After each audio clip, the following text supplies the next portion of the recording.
What are you doing? Zippo tricks. Ever seen Zippo tricks?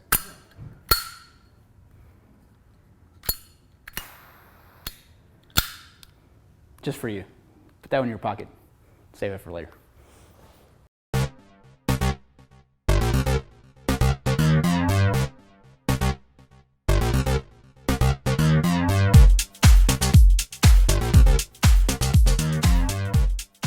Hey guys, welcome to Gear Tasting. Today we're going to be talking about a couple of things, and by a couple I mean two.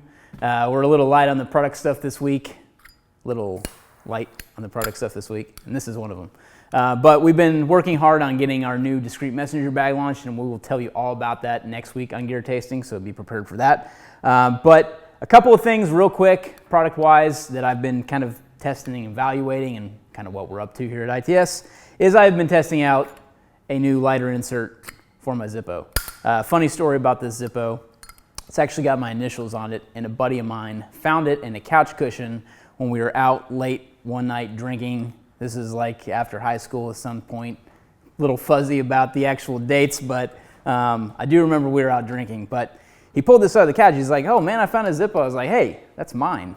He was like, "What are you talking about?" I was like, "It's got my initials on it." So anyway, I made him give it to me, and that's why I have this. But at any rate, my buddy Nick, Wedgie, had one of these inserts for a Zippo, and he was telling me about it at SHOT Show this year. So I wanted to pick one up. As the person that doesn't really smoke but loves the occasional cigar, I thought it would be cool to carry basically a torch lighter insert in my Zippo. Since I love carrying a Zippo around, I just hate filling it up all the time and dealing with that aspect of it. So anyways, you can see, it's a regular butane type lighter, just like a normal torch lighter would be. So I was actually curious to check that out. It doesn't allow my Zippo to completely close all the way sometimes, so I find that that's a little bit of a problem. But I've always just loved carrying a Zippo around, even though I don't smoke. But I do resort to carrying around a little mini Bic lighter sometimes in my pocket, depending on what I'm carrying that day. But this is the Z Plus 2.0. Picked this up on Amazon. I think it was about 12 bucks with shipping. And I think it was Prime. Don't quote me on that, but I'm pretty sure you can find it. I'll put a link in the description of the video. But it is made in China. That was a little disappointing, but I do like the way it's been performing. I will say that I had to crank it up all the way. There's a little plus-minus adjustment on the bottom, just like with most butane lighters, and I had to crank it all the way to 11 to get it to perform. So there is that. But at any rate, I like it. I've used it, smoked a cigar the other night, and actually used this, and I was impressed with the way it worked, and yeah, that's my feedback on it. So my second product, when I said a couple, got two. So my other product is from a little company out of Cupertino called Apple. You might have heard of them. But I picked up a new case for my iPhone, and this is the second leather case I've had on the iPhone. I used to have a life proof on pretty much every generation of iPhone I had since they started making them. I was one of the first early adopters of LifeProof back in the day. Still love those cases to death. Tested them out extensively in a swimming pool to make sure they worked, things like that. We've even done a couple of reviews on ITS of LifeProof cases, but I don't find myself really enjoying the bulk of those anymore, and when I don't have to have one on my phone, I don't have one on my phone. Of course, the reason I got a LifeProof in the first place back in the day was woke up early one morning and was checking my email while I was taking a leak and actually dropped my phone in the toilet.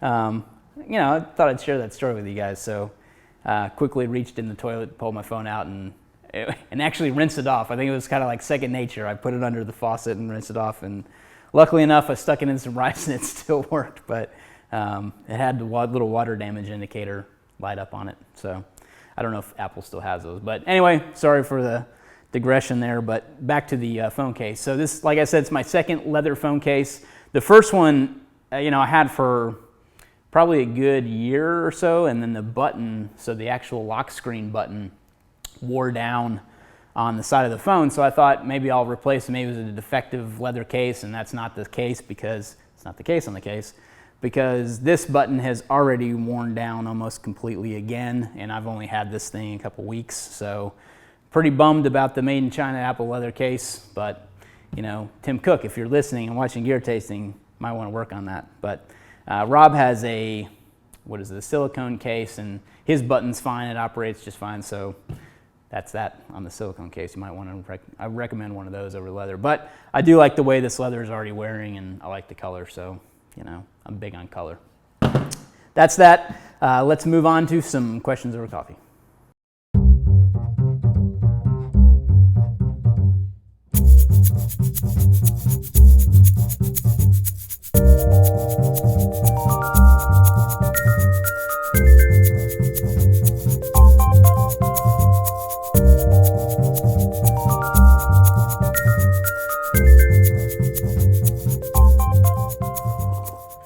All right, some questions over coffee. Today, the first question comes from David B. on Twitter, who asks, Bryan, how do you get the energy to work out early in the morning? I lift at 5:15 a.m., but struggle with energy at that hour. I'll be honest, it's not always easy waking up in the morning. I get up, my alarm goes off at 4:35. I know that's a little funky on the time, but I've given myself an extra 5 minutes. I hate the idea of waking up at 4:30, but so little things that you can do to help yourself get into a routine in the morning will really help you out. So, for instance, for me, not only do I try to get to bed at the right hour, and right hour for me is usually between 9:30 and 10 o'clock. When I go past 10 and when I stay up to 11, it's super hard for me to even get up in the morning, so I don't like doing that. Obviously sometimes it happens, and those mornings are definitely harder for me to wake up at, especially if it's when I go swim in the morning. I belong to a master swimming group at my gym.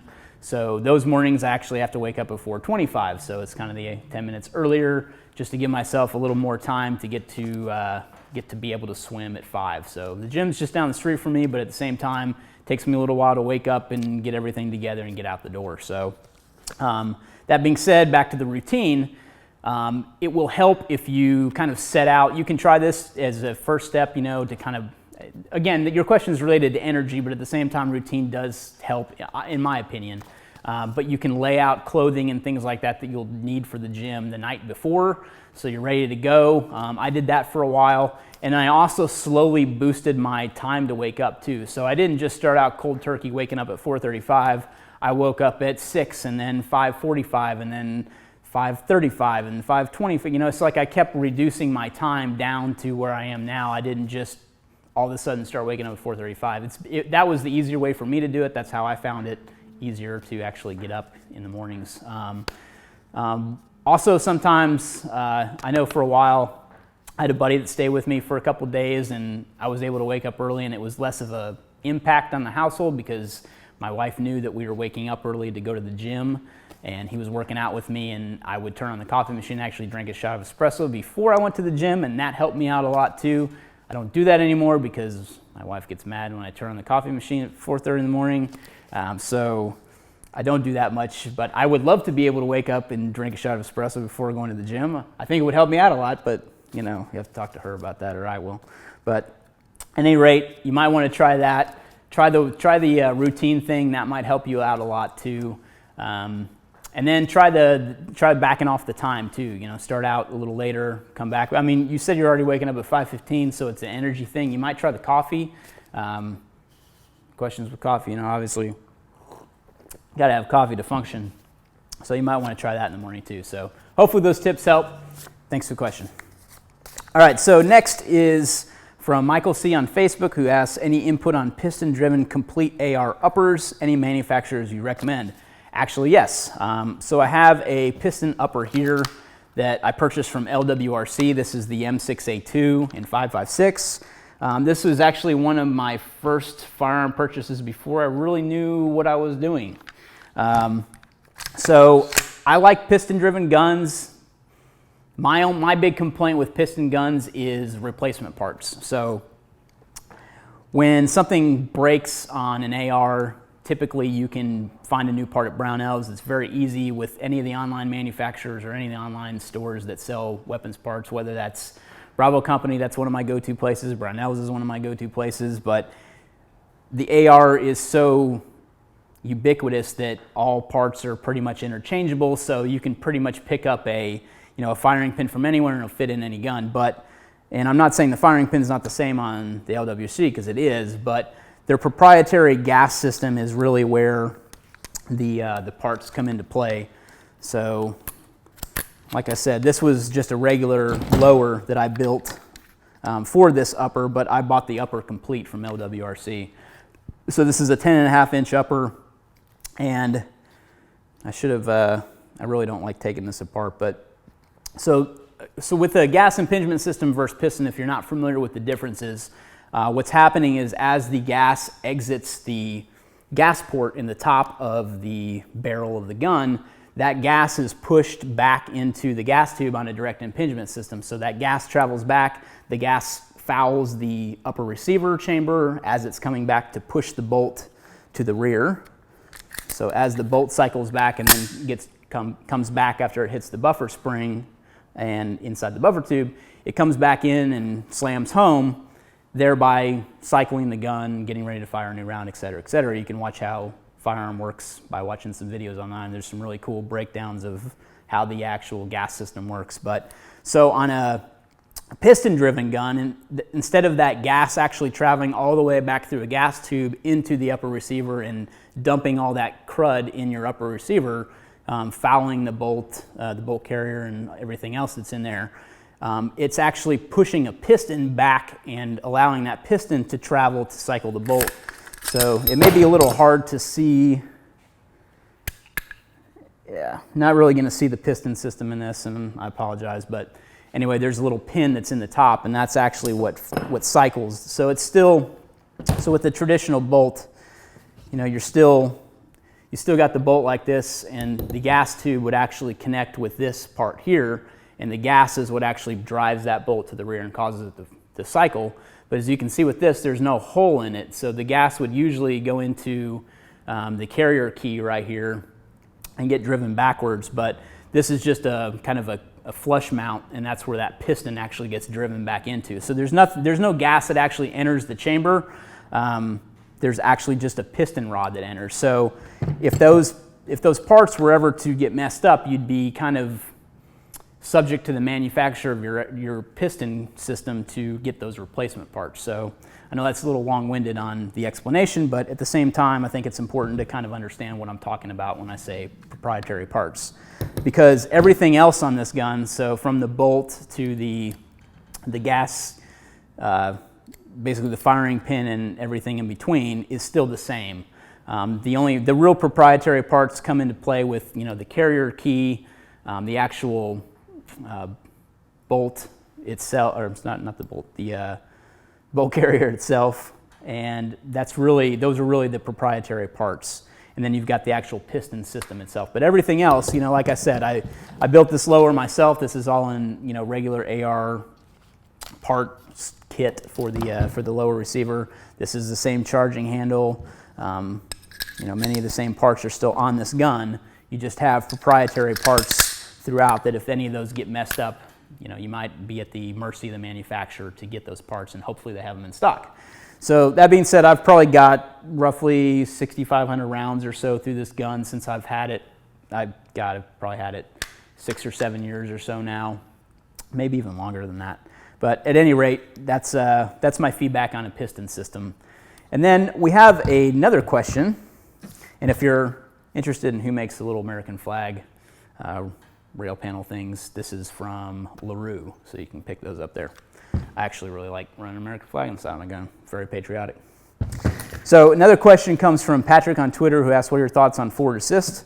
And it's kind of good that I have this here because I can talk about the forward assist and you can actually see how it works. So the forward assist is this little button on the side of the gun here.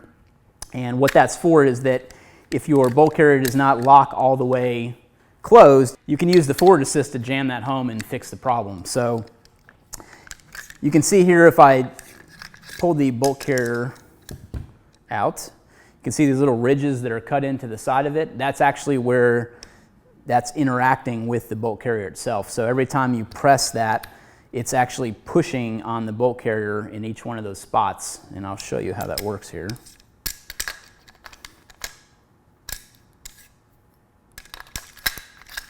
So instead of pushing this all the way in, I'll kind of show you this way. So every time, there you go. So now it clicked home. and now it's actually seated. So that's what the forward assist is for. I have really never found myself using it. As you can see when I put together the gun too, what I would recommend for that, if you're, I mean, I guess your intent is finding out whether you really need it or not, and you know, I would say that you really don't. But that's my opinion, obviously. But if you have a strong enough buffer and buffer spring, you're never really going to run into those issues. I mean, I can even try to game this and try to not make it go home, and it just wants to, just because of how strong the spring is. And I think I've got an H2 buffer in here too. And that's just that's a combination of tungsten and other weights that are actually in the buffer itself. So won't really get into that explanation here. So again, forward assist, it's important to have sometimes. Sometimes it's not. So I don't know, take of that what you will.